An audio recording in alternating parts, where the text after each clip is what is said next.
Hey, how's it going? After the recent news of North Carolina passing legislation to not only ban same gender marriage, but domestic partnerships and civil unions, some people have thrown their hands up regarding North Carolina, but having been born in the state and knowing something of its history, I do have to speak up in some defense of North Carolina. Now, what people need to understand about North Carolina is that the general culture of the state is such that change does not happen very quickly.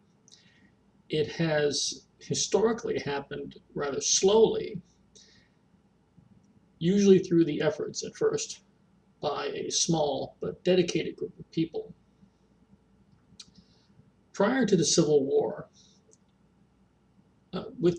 through the influence of Quakers who had come south to live, there was a growing feeling, tendency throughout North Carolina to begin to abolish slavery slowly and in stages. And this began to happen, believe it or not. There were a number of slave owners who did begin the process of freeing their slaves. Now, North Carolina historically has had an economy very much dependent upon the tobacco crop. And tobacco farming back then was a very labor-intensive job, and slaves were used out in the fields. But over time, more and more slaves began to be freed by their former owners. And in fact, the largest anti-slavery organization in the South was located in North Carolina. It was called the Manumission Society of North Carolina. Despite the fact that being an abolitionist in the South, anywhere in the South, it didn't matter where it was very dangerous, physically dangerous. So North Carolina was not as dependent upon slave labor as its neighbors to the north, Virginia, or to the south, South Carolina. And freeing a slave in North Carolina was actually quite easy compared to, say, for example, Virginia, where you needed to get a court order. North Carolina, a slave owner could just simply free its slaves whenever they wanted to. Now, during the Civil War, even though North Carolina supplied more troops than any other Confederate state in the defense of the Confederacy, they also supplied thousands of men to the Union Army. And this was in full knowledge of the fate of Southerners captured during battle after having fought for the Union. The penalty was typically death. Most of these North Carolinians who joined the Union Army came from the western provinces near where the border of Tennessee is. And there was a general very pro-Union attitude in many of the states. In fact, when the Articles of Secession are first put forward, most North Carolinians voted against secession. But South Carolina seceded, and then North Carolina seceded, Tennessee seceded.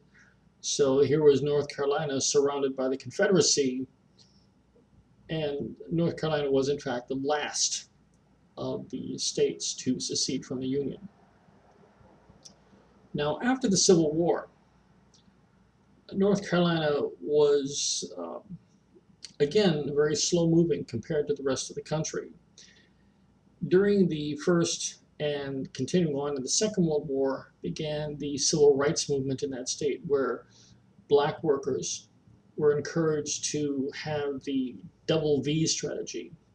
In other words, working back home for victory in Europe.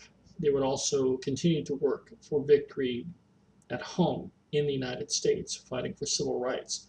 So by 1946, a small but determined civil rights movement was already existed in North Carolina and eventually caught up with the rest of the country.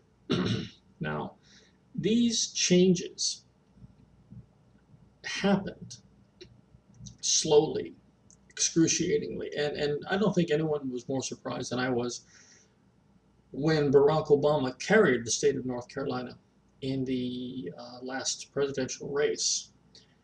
North Carolina has about 20% of its population is black. Another 8% or so are Hispanic. So Barack Obama, without a doubt, carried the white vote in large numbers. So for people who might think about throwing their hands up and giving up on North Carolina, I have to say that North Carolina right now seems really backward, and it has been at times. There was once a time where there were more chapters of the Ku Klux Klan located in North Carolina than in any other state of the Union. And that sort of thing can certainly make you look at North Carolinians as perhaps a bunch of knuckle-dragging Neanderthals. But in many ways, they have been more progressive than the states surrounding them. Usually this is because of a small but determined number of people who face what must seem to be overwhelming odds against their success, and yet they soldier on. So for those people in North Carolina working to advance the goals, civil rights for gays and lesbians in North Carolina, all I can say is look back at your own history and see what dramatic changes were effected in North Carolina by a small but determined group of people. Thank you.